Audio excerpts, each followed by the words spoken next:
प्राणघातक शस्त्र 3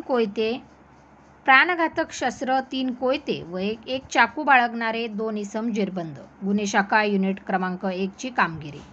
नाशिक शहरात प्रतिबंधात्मक गस्त करीत असताना 15/4/2024 रोजी गुन्हे शाखा युनिट 1 कडील पोलीस हवालदार देविदास ठाकरे यांना गुप्त बातमीदारामार्फत बातमी मिळाली की भाजी मार्केट म्हसरूळ दिंडोरी रोडवर 2 इसम 20 ते 25 वयोगटातील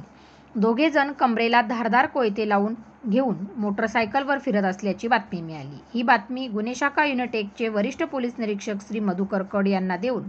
त्यांनी पोलीस उपनिरीक्षक गजानन इंगळे, पोलीस हवालदार देविदास ठाकरे, योगीराज गायकवाड, रमेश कोळी, शरद सोनवणे, संदीप भांड, प्रदीप म्हस्ते, पोलीस अंमलदार विलास चारोस्कर, अमोल कोष्टी, आप्पा पानवळ, राजेश राठोड, चालक सह पोलीस उपनिरीक्षक किरण शिरसाट, पोलीस हवालदार नजीम पठाण यांचे पथक तयार करून त्यांना मार्गदर्शन करून रवाना केले.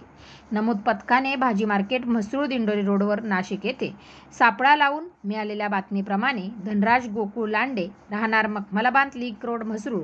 नाशिक, हर्षल राजू मोंडे राहणार दिंडोरी रोड म्हसरूळ नाशिक यांना त्यांच्या ताब्यातील यामाहा R15 मोटरसायकल तसेच 3 लोखंडी कोयते व एक चाकू असा 83,500 रुपयाचा माल हस्तगत करण्यात आला. या इसमांविरुद्ध म्हसरूळ पोलीस ठाणे येथे दिनांक 15 एप्रिल रोजी सायंकाळी 6 वाजेच्या दरम्यान सरकारतर्फे फिर्याद देऊन गुन्हा दाखल केला. 2 आरोपी इसम व जप्त मुद्देमाल पुढील कारवाई कामी म्हसरूळ पोलीस ठाणे यांच्या ताब्यात देण्यात आला आहे.